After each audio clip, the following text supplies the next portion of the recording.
Strongsville, Ohio, a suburb south of Cleveland that most people have never heard of and never had a reason to think about. The streets are empty, the sky, that specific shade of dark blue that only exists right before the world decides to wake up. Most people in Strongsville are asleep in their beds, the kind of deep, early morning sleep where nothing bad happens. A 2018 Toyota Camry turns slowly off Pearl Road onto a street called Progress Drive. The CCTV camera mounted nearby catches it. Just a car making a right turn. Nothing unusual. Nothing alarming. The kind of thing those cameras record 100 times a day and nobody ever watches. Inside the car, three young people. Dominic Russo, 20 years old, sitting in the front passenger seat. Davion Flanagan, 19, in the back. And behind the wheel, 16-year-old Mackenzie Shirilla, Dominic's girlfriend.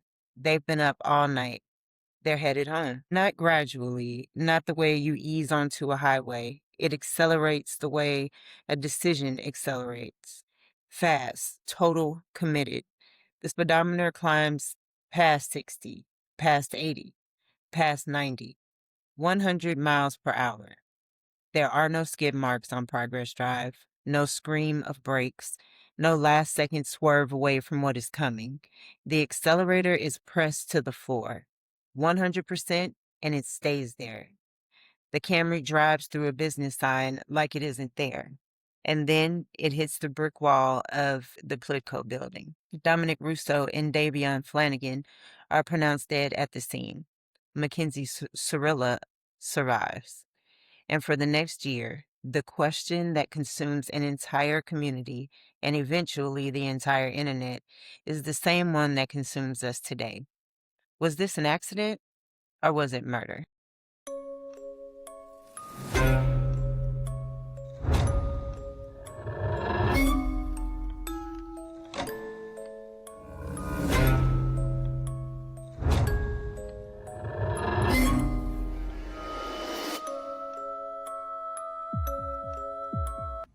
Welcome to Coffee and Crime with Mom. I'm Nicole, Mom. And I'm Jaylee.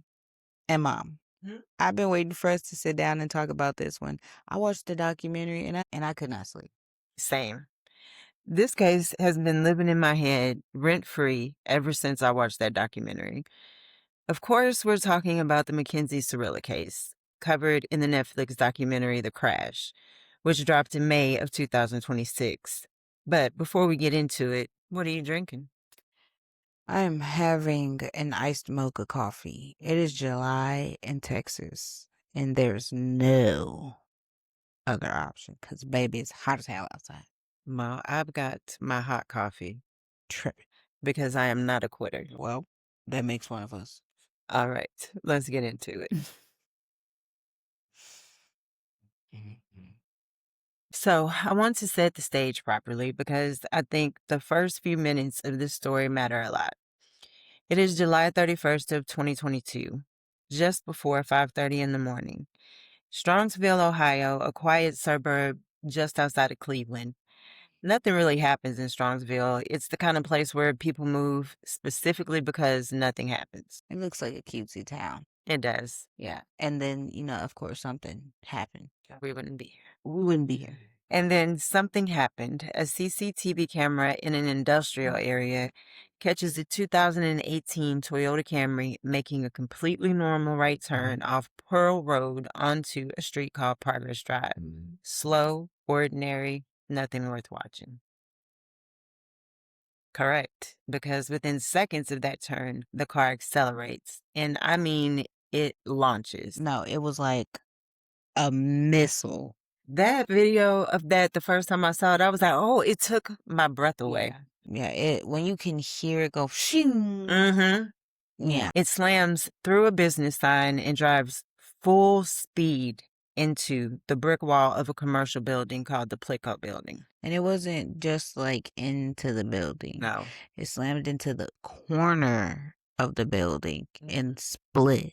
Yes.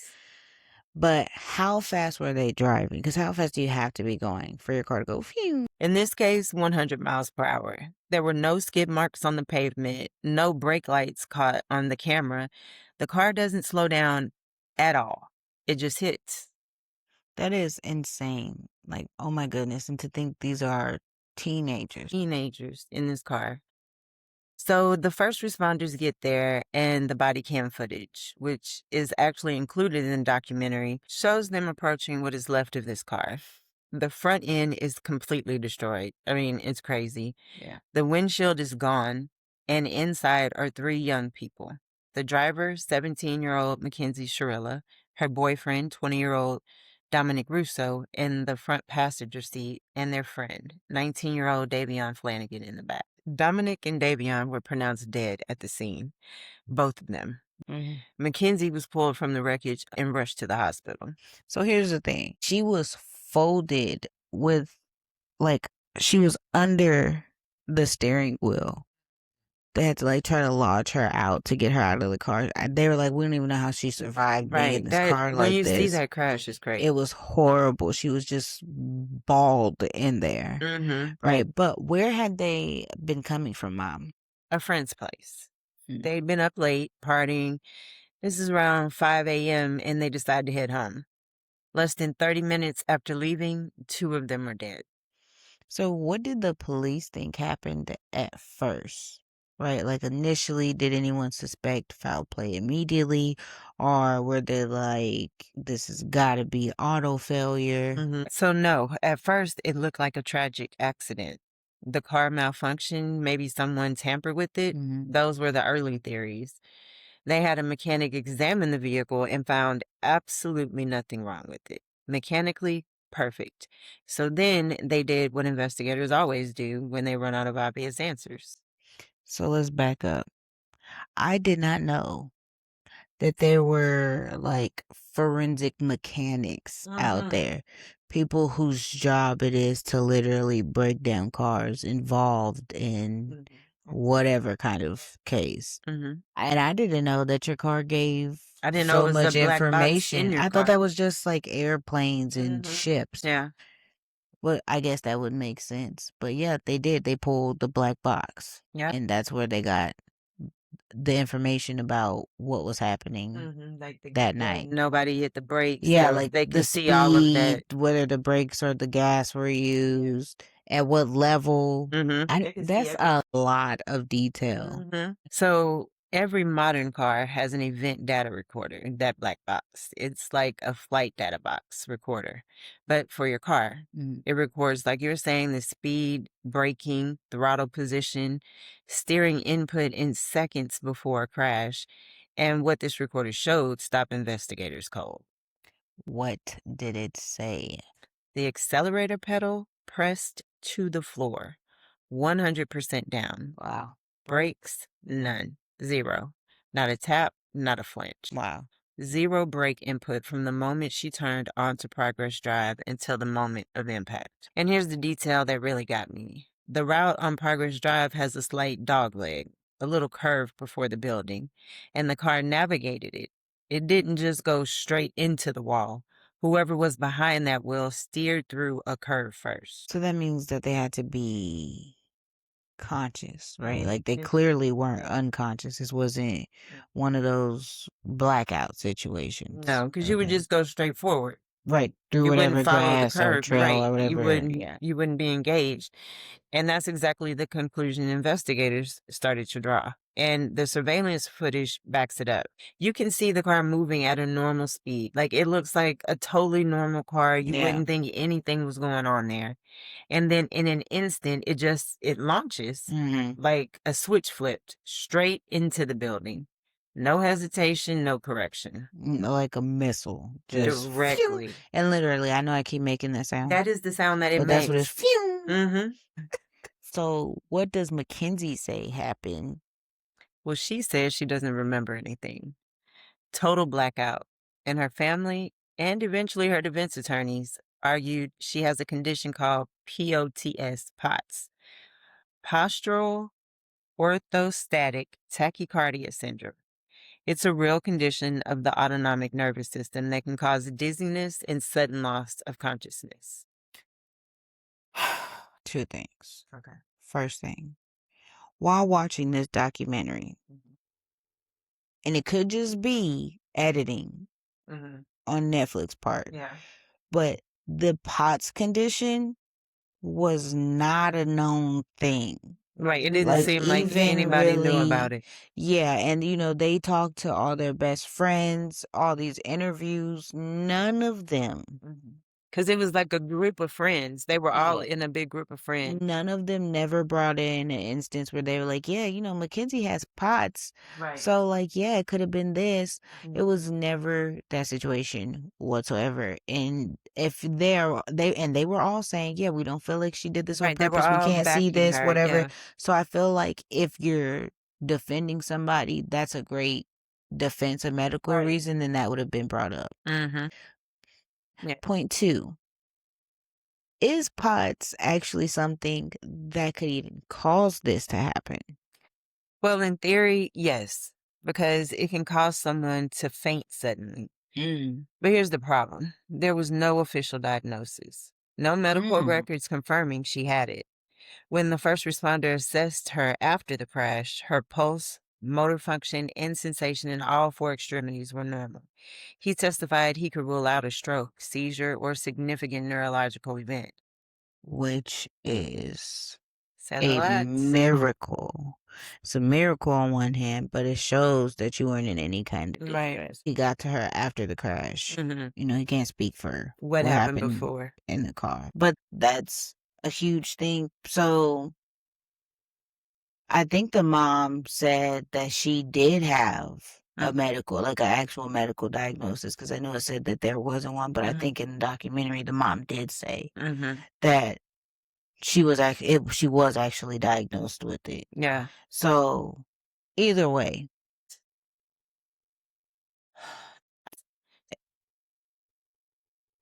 He wasn't there in the car when all that was going on, and he acknowledged that. He said she could theoretically have had a seizure before he arrived. His findings were limited to the time he had with her. The defense absolutely made that argument. The problem is they never backed it up with a medical expert. yeah, No neurologist, no specialist testified on her behalf. which that's a massive hole in a murder defense, because if they had her tested, especially by a neurologist, and they could have proved it was any kind of like seizure activity, that would have definitely helped, or any kind of activity that showed that her brain was at some kind of rest, because if she's claiming it's from POTS and she fainted, then she would have been like relaxed. There wouldn't have been a whole bunch happening there. Yeah. And she definitely wouldn't have been freaking out for the accident. And then in the documentary, what kind of pissed me off was when she was saying that she didn't remember. Then it was all like, oh, that's coincidental. That's this, that's that. But to look at the accident she was in, it's completely plausible. Yeah, it's amazing And her she's head was alive. under the steering wheel. She was literally folded. So I don't feel like that was a reach. I definitely feel like, yeah, she probably lost her memory. And she's shocked that she's blessed that's all that happened, because the car was tore up. I can't believe anybody walked away from that. Yeah. So it would have been very, very helpful for them to have that. It would have been huge for her defense. And then, after she was convicted, a neurologist did examine her records and found something consistent with the possible medical episode. But her legal team filed that with the court one day past Ohio's deadline. Oh, damn. That's a huge L for the legal team. Right? Just one day. I feel like that's kind of your job to know that. And then that's really effed up, because it's some kind of record. There's that something there. happened. Right. I feel like there should be some kind of sanction against the lawyers for that. Whether you believe Facts. she's guilty or not, that is a failure on their part. That's a failure to One do your day job. late, Yeah. right. So the court never looked at it. That's where we live with this case. That's the tension that never fully resolved.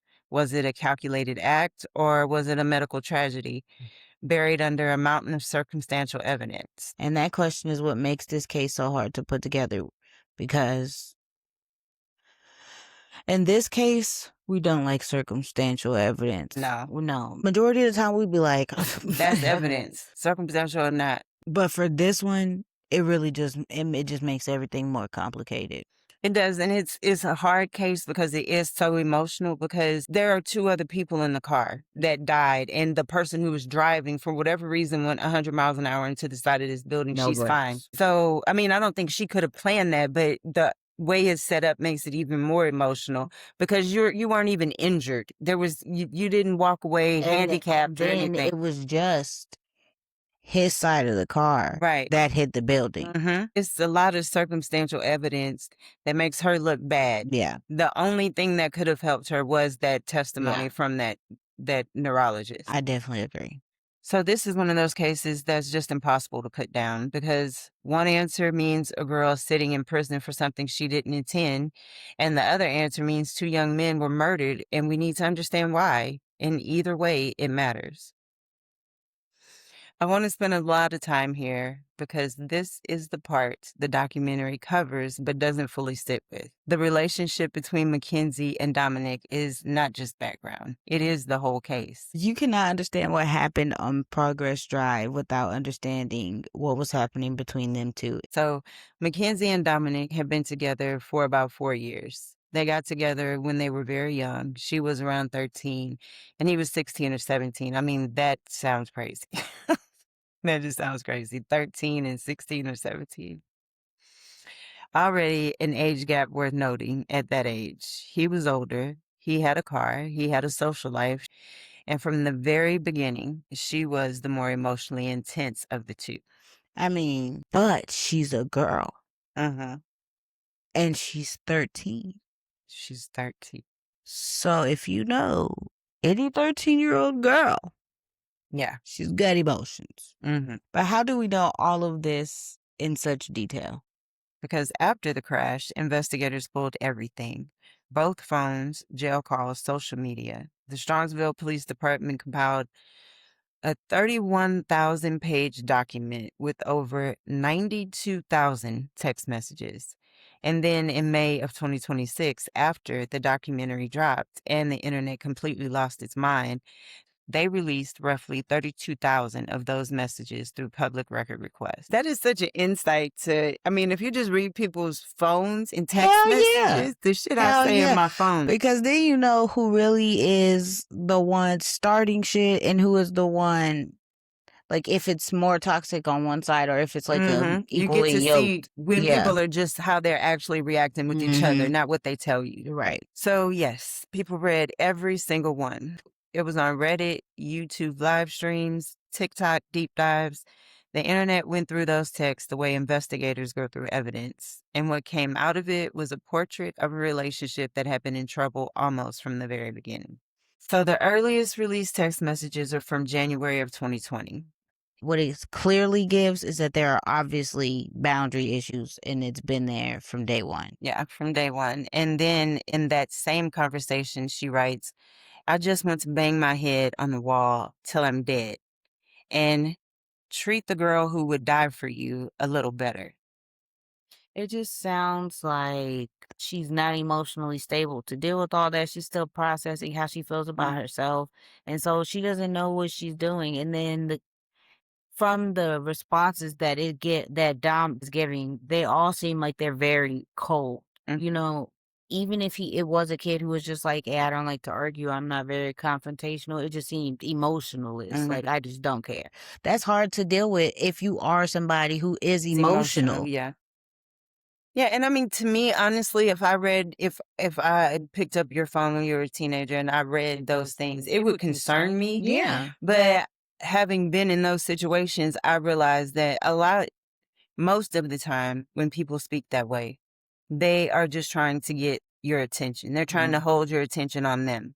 They don't mean to do anything. They probably will never do anything other than act a little crazy because they don't feel like they're getting back from you what they're giving you. Yeah. And I feel like that's what it is. I think that It's a lot a of manipulation tactic. it is. And that type of language sounds self-destructive, you know, and it sounds like that's a lot of the conversations, a lot of things she was saying in the text message, at least these that we're reading here, is not necessarily, I'm going to kill you. She's saying she wants to hurt herself now, and that could also be what she was trying to do. You know what I'm saying? I could see any person, no matter your age, but not mentally stable enough to work through what's going on, wanting to kill yourself and going crazy. If you get to the point where you want to kill yourself and we don't know the conversation they were having in that car, we don't know what was going on. A lot of it was probably a lot of emotion. And 15, 16-year-old girls aren't great at dealing with their emotion. But that's January 2020. And for the next 2.5 years, the relationship moves in a cycle. There's an explosion. Someone threatens to leave. The other begs. They make up. Something small triggers it again.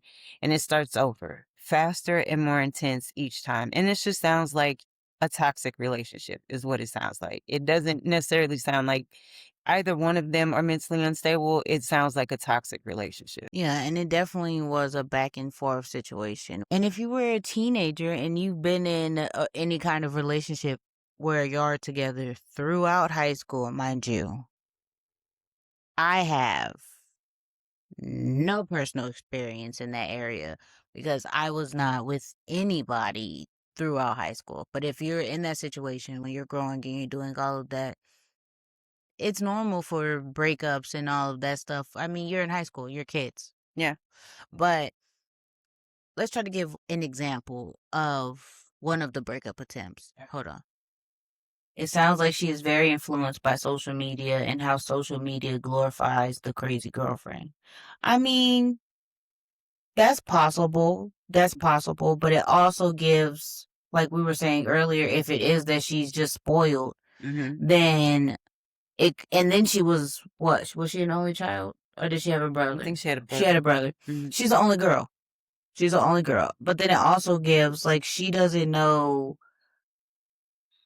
It almost feels like her parents, they gave her whatever they wanted, like, whatever she wanted, but it doesn't seem like it was a lot of, I guess, like, personal attention. Like emotional support. You know? So maybe it was just like, maybe this is the first person who's giving me any kind of attention. I'm scared to lose that, so I'm doing everything in my power to keep that no matter how crazy it is, because when you're 13, 14, 15, 16, 17, crazy is not a word for you.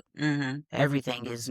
Because your hormones are everywhere. Yeah. I was the person who was with someone throughout high school, on and off. And it's just toxic because you're expecting people who are not adults.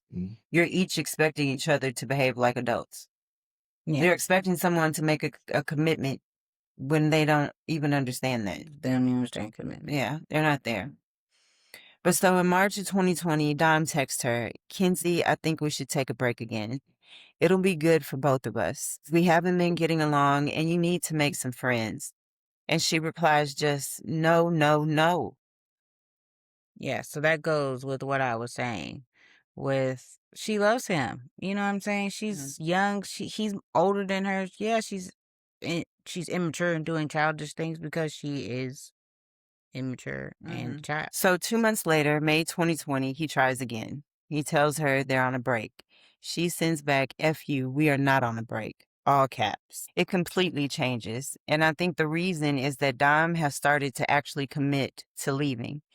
She can feel it. And in February of 2022, Dom texts her, "Kenzie, you drive like a maniac every day." This is 5 months before the crash. 5 months before she drove 100 miles an hour into a brick wall. And it comes up again in March of 2022. A fight that happened while they were physically in a car together. Afterward, he texts her. He texted her that she was speeding, whipping turns like a maniac. He told her to stop the car and tried to get out while the car was moving. He thought if he opened the door, she would stop. She didn't stop. She didn't stop. And in that same March incident, he accuses her of physical violence. "You didn't let me out of the car and then hit me and pulled the shit out of my hair. Then tried to throw a rock at me and threatened to call the cops on me and key my car." What did she say? She said she only threw the rock in his direction, and her justification was that he had been recording her on his phone while she was losing. So, in this instance, she was physically violent. and her defense was that he was documenting the violence. And here's what that detail tells me. That he has recorded her on several occasions, and we don't know what that really means, whether it was because he knew something was happening or if that was just one of the things that he used when they were arguing, because that was the only time the main time when he was recording her is when they're in the middle of arguing. And so that's chilling. I mean, to not know which way it goes either way, because if he did know, then he should have removed himself for that situation. There's no reason for all of the trying. If you really want to break up with somebody, break up with somebody. She's young. And if she's acting an ass, call her parents. It's that simple. That's it. And otherwise, you're still putting yourself in that situation. Exactly. But then there's also an instance where there was blackmail. And so I kept seeing that in articles and didn't fully understand what it meant about the whole blackmail situation. Okay. So starting in early 2022, both of them started throwing around the word blackmail. It seems like they both have information about each other that they were threatening to use. And by July of 2022, 2 weeks before the crash, Mackenzie writes, "Keep trying to blackmail me. You know I can blackmail you 30 times harder." All this shows me is that two teenagers are holding each other hostage with each other's worst moments. And what it sounds like is obviously a toxic relationship, but what it's giving is that it's an older boy taking advantage of a younger girl, and this is the manipulation that I've learned from being in this relationship, so this is what I'm doing. Because I don't think that she really was with anybody else before that. If she was 13 when they got together, I'm just doing what you showed me. This is how you treated me, so this is how I move. And so and so what they reach is a mutually destructive standoff.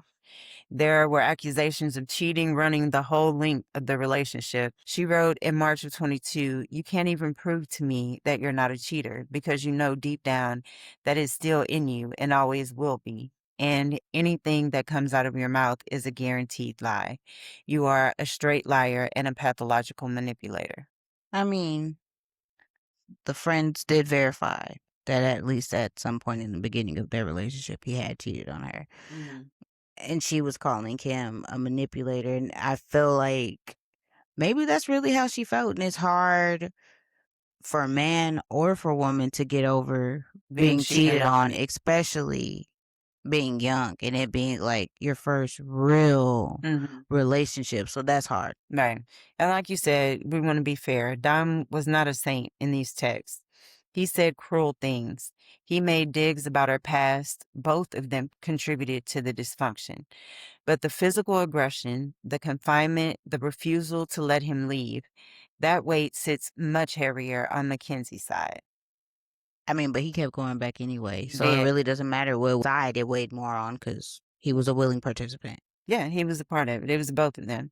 And I think that's one of the most heartbreaking and complicated parts of this whole story. Understanding why someone stays in a relationship where they've been hit, threatened, followed, recorded, and controlled. Why either of them stayed in this toxic relationship where it seemed like they were both manipulating each other. So there's really no simple answer. So it's crazy because in the documentary, when they were talking to all of the people, the parents and everything, everybody said that you could tell like they really loved each other.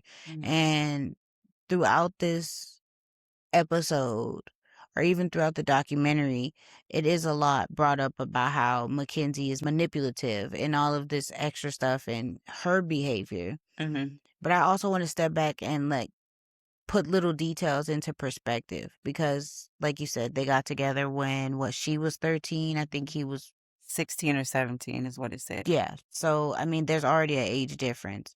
But throughout their relationship, anytime anything was happening, like she said, you bought me a purse, he spoiled her. The dad said that the boy had money. He didn't have to work for nothing. He was into trading. He had money himself, but his people also had money. So he just took care of her. He spoiled her. Be 13, 14, 15, and you want somebody who got some money, his money. Right. He got a car.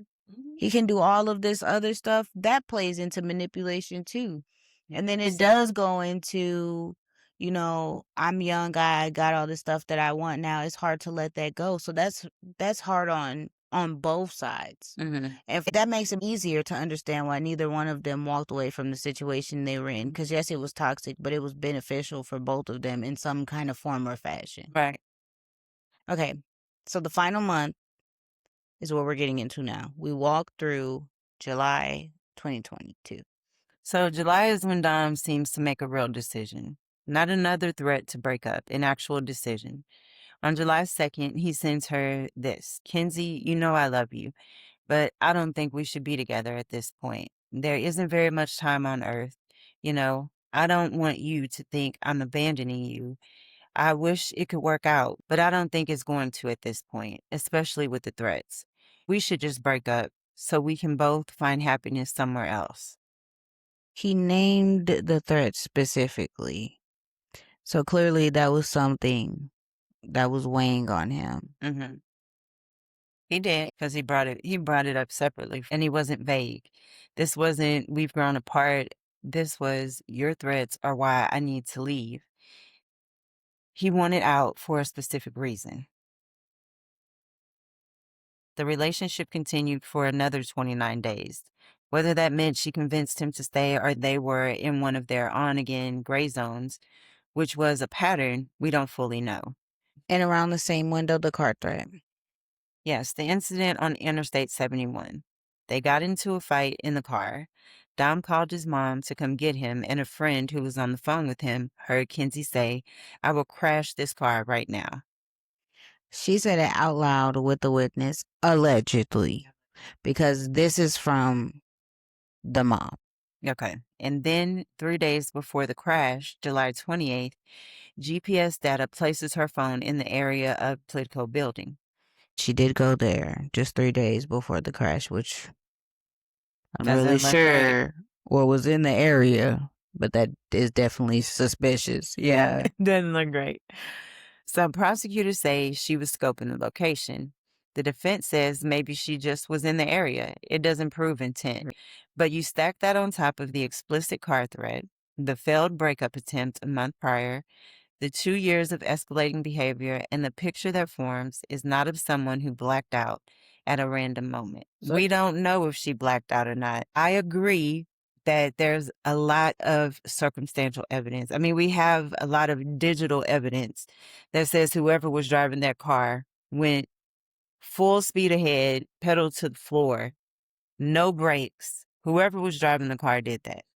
Yeah, let's just take out the failed breakup attempt because for whatever reason they both stayed in that relationship. Without that aspect, it's still not looking good for Mackenzie. It's not giving innocent. It's not. Yeah, and so what were the last text messages between them that we know of? Okay, so that's the part that unsettles me most. July 24th, a week before the crash, they were mundane. Dom texts her about money on his dresser for a tow guy. He tells her his steak was bad. He asks if she picked up Davion. She complains Davion is taking too long to come outside. They're texting about a salad kit. It means they were in one of their calm periods, a functional lull after all that war. And then July 30th, 2022, the last text message in the record, she tells him to turn something down or off because it's loud and annoying. That's it. That is the last text message. Loud and annoying. And a few hours later, 2 people are dead. I mean, they were at somebody's house at a party, so it could have been any context. And if y'all go through me and my husband's phone, I say some off the wall shit to my husband for no reason. Like today, I felt like, hey, he hadn't been talking to me. He ain't been talking to me.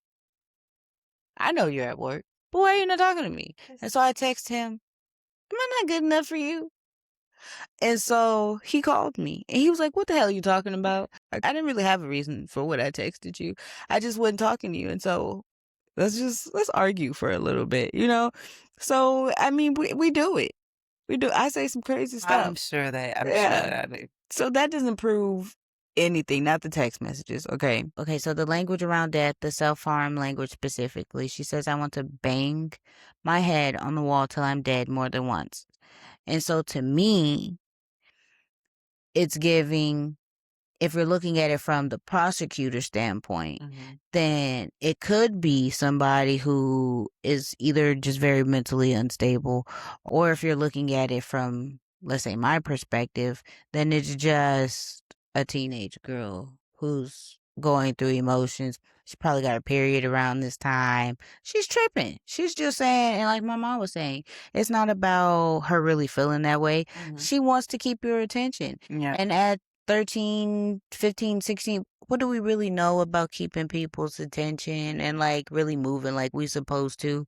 Yeah. She just want to keep Dominique. She got all this stuff going. She feels like this is amazing. Mm-hmm. And it works. Okay. But there's a phrase that stopped me cold when I heard it in a text breakdown video. When Dom was trying to break up with her, she reportedly said, "If we can't be together in life, then we'll be together in death." Stop. I don't remember hearing that. I know. This is not a blow-up text. This is not heat of the moment. This is a structured thought about murder-suicide wrapped in romantic language. And the prosecution's theory on July 31st is that she executed exactly that thought. Okay, so what's your red flag? The car. Because when you go back through the text, the car keeps appearing as an instrument of control. February 2022, he documents she drives like a maniac. March 2022, he tries to get out of a moving vehicle. She won't stop. He says she didn't let him out of the car. And every single time this happens, she is behind the wheel and he cannot leave. The car is the space where she has physical power over whether he stays or goes. And I get that. I do feel that way. I feel like when he's in the car, like, you have to listen to me. It's more of the I want your attention. Mm-hmm. For me, it doesn't really take it to, okay, I'm going to kill you in the car. It does feel like a power situation where you can't just walk away or just stop texting me back or not answer your phone. You're in the car next to me. I think in that I agree. I don't think that it leads me to I'm going to kill you in the car. Although I feel like she did. I don't think what they're saying leads to that. And in the end, the car was where she made the decision permanent. And I do agree that what you said, it doesn't take it there. And I also feel like we have to be very mindful that though there are some text messages that support the whole car situation, their personal text messages, that main story about that stuff being on the highway and what Dominic was saying to his mom is all from his mom. It wasn't in the record. It's what his mom is saying. It's what his mom is saying. And what Mackenzie's mom is saying is that she has text messages, Mackenzie's text to Dominique's mom from that day of the incident, proving that it was the other way around, that Mackenzie was driving, but she said that she didn't try to crash the car. She texted his mom saying, "Your son just grabbed the wheel while I was driving and almost killed me." And the mom was telling her to calm down. And she was like, "I'm sorry. I don't know how you expect me to calm down right now. Your son tried to take my life."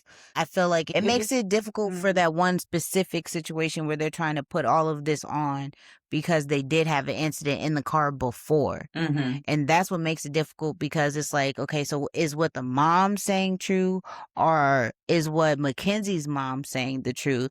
It is weird because multiple incidents happened in the car and then they did die in the car. But the one thing that does stand out for me that makes me be like, yeah, she definitely had her ways about her was the countdown text messages, because she would literally send him timers. You have 10 minutes before you're single. I'm giving you 5 minutes to apologize. She even told him in that video when she was locked outside, you have, I think it was like 2-3 seconds to come open the door, or I'm gonna whatever. So she was manufacturing crises on a schedule to force him to respond. Like, you only have this much time and then I'm gonna throw a bitch fit. Where he doesn't have time to think through it. It's like, react to me right now. Now, because I'm mad. Yeah. Right. And it worked. Yeah. He would apologize. He would de-escalate. and he would buy her things. The behavior was reinforced constantly because it got results. So sometimes it worked, and then the other times they would just argue, and the buying the presents would be the times when he was being his standoffish, non-emotional, like it is whatever time, and that's how he made it up for her. Yeah. And so it worked both ways until obviously it didn't work for either one of them. Right. The one I keep coming back to is how early all of this was visible and how no one intervened. That part. Because if either of the parents, anybody, had done anything. Yep, these texts were on her phone. A 15-year-old sending text messages that she wanted to bang her head on a wall until she was dead, threatening to stab someone. That is a child in serious distress inside a relationship that was already harming both of them. And nobody pulled her out of it. Nobody got her help. And that's what I'm saying. No. That is where she was failed by the adults around her. And so it's weird because you are going to treat your daughter different than you treat your son because it's just natural. I feel like where I would say his parents maybe should have moved and said something. He's older. He's a boy. He's probably not talking to them as much as her parents are seeing everything because she's younger and she's a girl and she's way more emotional. And so I feel like, yes, her parents had to have, I don't feel like the end of this is their fault, but I feel like they should have stepped in because I feel like a lot of this that they saw, because it didn't seem like they really had a relationship where she was hiding much of anything she was doing, because she was seeing him at 13. Eventually she moved in with him in his apartment. So it doesn't seem like these were things she had to hide. That's what I was just about to say. So think about it like that. What you were saying, her being too young and nobody stepping in, she was too young. And then junior year, she was a junior. She was living with him. And her parents were like, yeah, she's mature enough to do it. We felt like she was good. It was whatever. That's where I'm like, yeah, y'all people are stripping, because how are you going to let your 16, 17-year-old daughter move into her boyfriend's house? She's still in school. Now, granted, they still made sure they got to school. They were, in some aspects, moving mature for their age, but I still feel like that's too much. And even for the parents, for his parents, your mom got you this house. Yeah. You didn't get you this house. You might have paid for whatever little bills was there, but your mom got you this house. And I think if I was the mom, I would have been like, yeah, no, she needs to go. Like, you're not going to be y'all not grown. You're still in high school. You're not about to be lived up with nobody. That's what I talk about, is that parents, they want to be friendly with their children. That's not your job. That is not your job. Your whole job as a parent is to protect your child, to raise them, to teach them how to be decent human grown-ups. That is your job. When they want to make a choice, this is what I want. Well, you're the parent, and it's your job to judge and guide your child, to judge the decision, judge the situation, and guide your child in their decisions. They can't make those decisions because they're too young. Yeah. And when They're going to go what sounds good. they're going to grow up and they're going to feel totally different in maybe 6 months. You never know. And then she's living with this grown man. Yeah, they may have been mature enough to get to school and do those things, but they're also having sex. And then you're going to have children popping up in this toxic ass relationship, and her parents are not. I'm sorry. I don't want to beat them up, but I really feel like she was not protected at the time, and she should have been protected, where maybe a lot of this could have been cut off right there. Should have been more involved in some way. And then on top of them living together, I don't think that there's any version of reading those text messages between Dom and Mackenzie from a parent or a teacher or anyone who doesn't see that there's some sign of a crisis, because, I mean, those aren't throwaway venting phrases in context. They are escalation in writing, repeated over years. And who says that they want to bang their head into a wall until they're dead? That's up there. You know, that's not just regular. Like, those are things that you pay attention when you hear your kids. Yeah, that's not regular teenage crazy shit. She's stressed. That's very specific. Yeah. And at the end of this, there are 2 young men who are dead, in part because a girl who desperately needed mental health intervention at 15 never got it. And I think that's true. Yeah. I don't say that to excuse what happened. I say it because it is the truth. And maybe because that's the part of this story that has the most power to prevent the next one. Yeah, that's the part that I hope people take away with this because we're not trying to bash her mom, her dad, Dom's parents. Yeah. We're not trying to do any of that. But before we move forward, I need to stop and talk about Davion Flanagan because he keeps getting swallowed by this story, and that is not okay. Yes, please tell me who Davion Flanagan is. He was 19 years old. He was Dom's friend, and he was a talented athlete, a football player who had to redirect his future after injuries. His new dream was barber school. He wanted to open his own shop one day. That's beautiful. He had a whole plan, and I love that he didn't let the injury Stop him. And on the night of July 30th, going into July 31st of 2022, he got into a car with his friend because that is what you do when you're 19 and you trust the people around you. He had nothing to do with whatever was happening between Mackenzie and Dominic. He was just in the back seat. His parents, what have they done? Jamie and Scott Flanagan launched a scholarship fund in Davion's name to help low-income students attend barber school because that was his dream. By May of 2026, they had raised over $82,000. His dad said, if we could help one or several or many of those people to be a better, brighter future in our son's name, then that is truly a blessing. Yeah, and in the documentary, his little sister speaks about him, and you could tell his family genuinely loved him. And when they talk about the scholarship, his sister was saying they sent several people to barber school, and she was like, every time we do it, I feel like I'm helping my brother live his dream because though he didn't get to do it, we get to let other people live his dream in his name. Right. Which is amazing. And I feel like that family deserves every grace because it has to be impossibly difficult to be in this situation, knowing that it really had nothing to do with him. Yeah. Yeah, he was just in the car.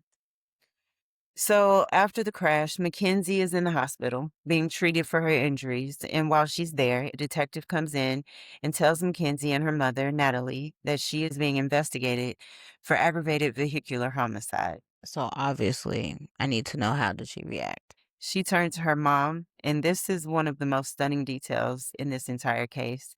She turned to her mom and started speaking in what the prosecutors later described as a unique language, a kind of pig Latin the two of them used between themselves. Police recorded it and later translated it. And what did she say? She asked her mother, "Can we tell the police I had a seizure? Can we tell the police something like that?" That's insane. And then she turned to the detective and said, "Can't you just take my license away for like 10 years?" If that's really the question she asked after two people are dead, and then you're asking to just work out a license suspension, that's us. That would be a level of disconnection on display in that room, beyond disconnection. Okay, so, but what about the Russo family? What was their experience through all of this? So in the immediate aftermath, the Russo family was still worried about Mackenzie.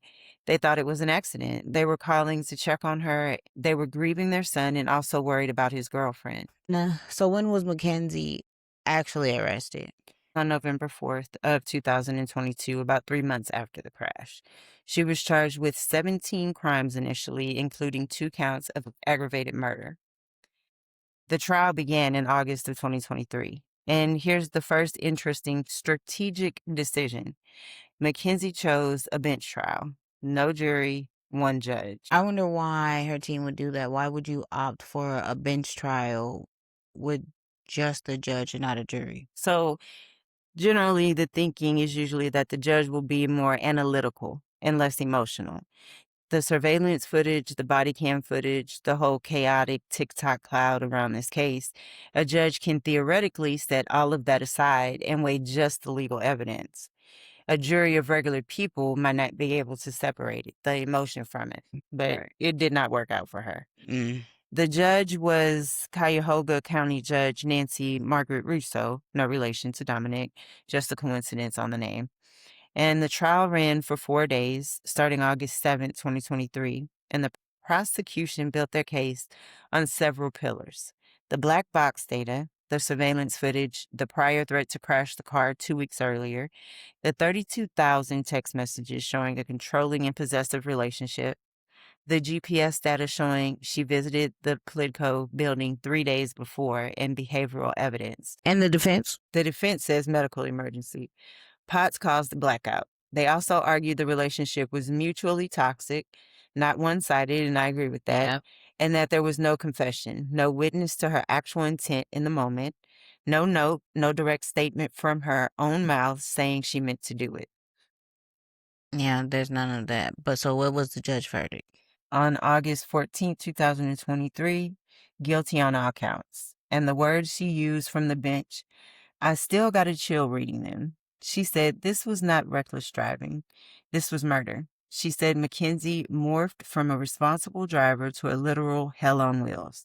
And then she had a mission, and she executed it with precision. The decision was death. The decision was death. There's nothing ambiguous about that statement. The judge also permanently revoked her driver's license. 1 week later, August 21st, 2023, she was sentenced to 2 concurrent life terms, 1 for each murder. She's eligible for parole starting October 29th, 2037. That's so heartbreaking because right now she's only 21. Uh-huh. She'd be in her early 30s if she gets parole at the first opportunity. And in the Netflix documentary, she gave her first major public interview from prison. She said nothing about the crash was intentional because that's not my character. I'm not saying I'm innocent. I was a driver of a tragedy, but I'm not a murderer. And let me just say this. Let's say that the prosecution is right, and I agree with them in that she ran that car into the side of the building. And she did not remember, and maybe she still does not remember because of the accident. She can't really offer anything if she doesn't remember. There's nothing for her to offer other than she doesn't think she would do it. That's such a shitty. So it's fucked up because there's so much circumstantial evidence. And I mean, the not hitting the brakes, that's serious circumstantial evidence because it's not a witness. It's not an opinion. It's factual data from the car. Those are facts. I get where you're saying. I don't know about that one because there have been situations where people have blacked out for weird things whatever happen. reason and they stomped on the gas and went through whatever. It's not plausible. And we don't know if the memory loss is her faking it or it's a direct response from the accident. The accident. It's a hard situation. That's all I'm saying. It's hard in the middle. Because she never confessed to it. There's no one who witnessed anything odd that's saying it, at least. No one that's talking about it. So it makes it difficult. The one thing that got me on the Netflix documentary, and they did the interview with her, it gives very like almost childish in her mindset and in her thinking, like when you look at how she's speaking in the interview, how she's moving.